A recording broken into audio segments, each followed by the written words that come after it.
For many Jewish New Yorkers, the high holy days of Rosh Hashanah and Yom Kippur are a time for prayer, reflection, and family. But how can the wisdom of the Torah and the Jewish sages guide the lives of those who are today enmeshed in a frenzied and disconnected society that's warping all the core values? That's the question that Rabbi Mark Wilds, the founder and director of the Manhattan Jewish Experience, attempts to answer in his new book, Beyond the Instant: Jewish Wisdom for Lasting Happiness in a Fast-Paced Social Media World. He joins us now. Rabbi, welcome back to the program. Thank you for having. So, Rabbi, as you point out in your book, in this country and basically in all developed countries around the world, we have more comfort, more freedom, more of everything that money can buy, just about, yet we are more depressed and more anxious than ever before. How do you explain that? Yeah, it's a great question, and it's the reason I wrote the book. Money and affluence, financial security are all important things, but all the studies show that they are not factors. They're not determining factors in happiness. Provided you have your basics, food, shelter, clothing, those types of things are not going to provide happiness beyond the instant. What will provide happiness beyond the instant are values. A value-driven life that has purpose and meaning. All of the studies demonstrate, and this is what Judaism has been teaching for centuries, is that if you live a life based on certain values and you focus on those values, one of which I start the book off by talking about giving. In prosperous, more developed societies, we tend to focus more on ourselves, more on our own professional advancement, and yet giving and doing for others actually produces more long-lasting contentment and happiness.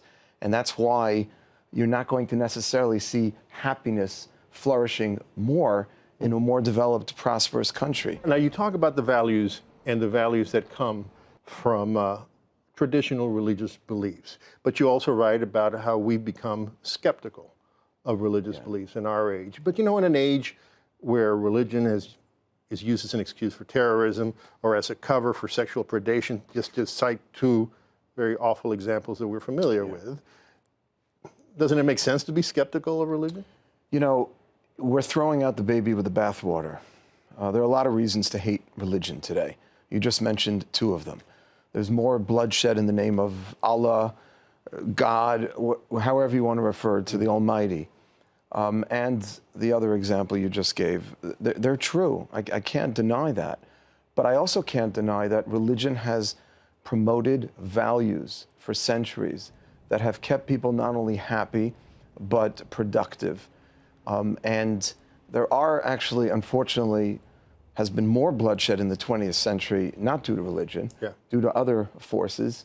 But if you strip down what religion is supposed to give, it's supposed to give eternal values. And you raised a very important point, which is, how do you do that if everyone is skeptical? We don't believe in objective morality anymore. And what I'm trying to argue in the book is that we need to go back and we need to ascertain that there are certain truths. There are certain right and wrongs. And when we can embrace those and we can live our lives accordingly, we will be happier. One of the studies that I demonstrate in the book was Rosetta, Pennsylvania, the most studied town in the United States. In the 1950s, they had less than half the rate of heart disease of the rest of the nation. There was no suicide, there was no alcoholism, there was no drug addiction. Nobody was on welfare, very little crime. It was a very boring place to live. And they discovered something very, very simple. Rosetta, Pennsylvania was settled by Italian immigrants from southern Italy, a place called Rosetta. And they brought with them a tremendous sense of values and community. And they would stop to each other and talk to each other on the street in Italian. Everybody attended Mass every Sunday there. They all went to church. They counted 22 civic organizations in a population less than 2,000, which means everybody was volunteering, everybody was praying, and everybody was looking out for each other. And they were happier. So what do you say? I'm sure you've heard it. People tell you, you know, Rabbi, I want to believe what you say. I want to believe, first of all. I want to give of myself more than I ever have. I want to connect myself to something greater than myself, but I just can't do it. I can't change. So I have a chapter devoted to that, the power of change. If Judaism stands for anything, and the high holidays are upon us now, it's all about change. Why go and pray if you can't change? Why go for therapy? I like to quote my favorite Jewish philosopher, Maimonides. He was grappling with the predeterminists, the extreme astrologists who believed everything was in the stars and you couldn't shape your own fate, your own destiny. And we believe you can. You can change. Just take baby steps. Don't try to do everything overnight. And we have a very important principle in Judaism that after one's behavior follows the heart. You don't have to be feeling everything. Just perform an act of kindness. Do the right thing. The more right things a person does, the more we develop, the more we're shaped.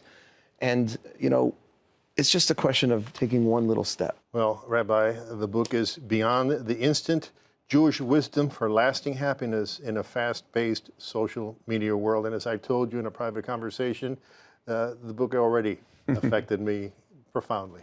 Thank you so much. It's really an honor, pleasure. Thank you.